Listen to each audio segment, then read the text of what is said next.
Oke, baik. Assalamualaikum warahmatullahi wabarakatuh. Kembali lagi bersama saya, Ibu Ekawati, dalam mata kuliah Bahasa Inggris ya. Oke, jadi ini sudah pertemuan yang kelima. Oke, sebelum kita memasuki materi, Ibu mau bertanya, bagaimana kabar adik sekalian? Semoga dalam keadaan sehat walafiat ya. Oke, baik. Jadi, seperti yang Ibu katakan sebelumnya, kita sudah memasuki pertemuan kelima, di mana kita telah membahas tentang tenses, itu secara general. Nah, hari ini kita akan membahas lebih spesifik bagian dari tenses itu sendiri, yaitu simple present tense. Oke. Mungkin adik-adik sudah mendengar apa itu simple present tense? Mungkin sudah ya. Nah, jadi hari ini kita akan mengulas kembali dari simple present tense itu sendiri. Oke, yang pertama kita akan membahas tentang definisi dari simple present tense atau bahasa lainnya pengertian ya. Oke, jadi definisi dari simple present tense itu maksud Ibu, arti simple present tense berasal dari kata simple yang artinya sederhana atau biasa dilakukan. Dan present itu berarti sekarang. Nah, tenses sendiri merupakan kata kerja yang menunjukkan waktu dari suatu kejadian. Simple present tense ini umumnya digunakan untuk menjelaskan kejadian yang sudah menjadi kebiasaan, atau dalam bahasa Inggrisnya itu habitual action atau habit. Kita sering mengatakan ini habit saya, ini kebiasaan yang seringan saya lakukan. Nah, itu dibahas di simple present tense. Next, kita move to fungsi dan kegunaan simple present tense. Jadi tenses ini tidak semerta-merta hanya tenses saja, tapi tenses ini mempunyai fungsi dan juga kegunaan.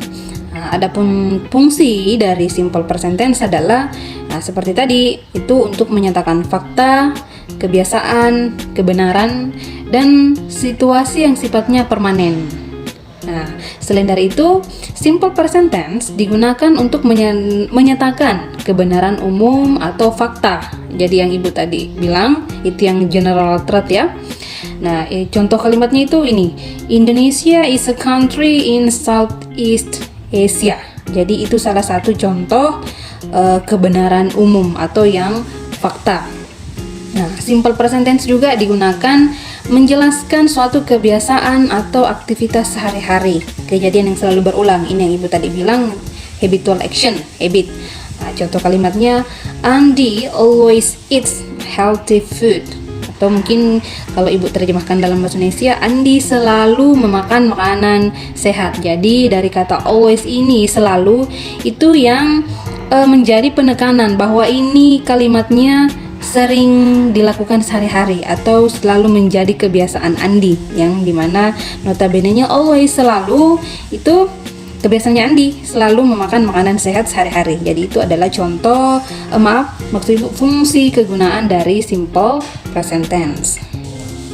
Nah, adapun ciri-ciri dari kalimat simple present tense ini, jadi adverb of time yang digunakan di simple present tense ada once, twice, always, often, every day, every week, usually, sometimes, rare, and so on. Jadi tadi kata yang Ibu jelaskan itu mencerminkan adverb of time dalam simple present tense. Jadi identik dengan menggunakan kata every. Every itu kan setiap hari.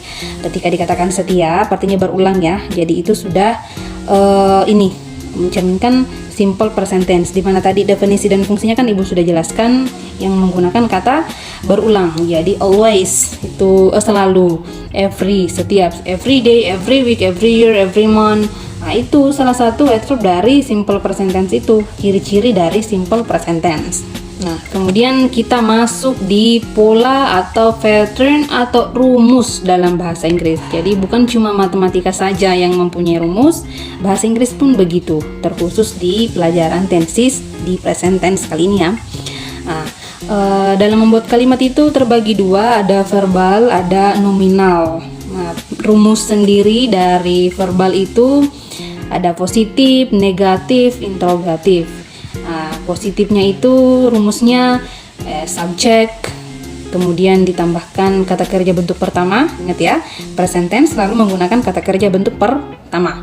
Jadi subjek, kata kerja bentuk pertama, kemudian ditambahkan objek ataupun complement, pelengkap. Nah, itu di positif.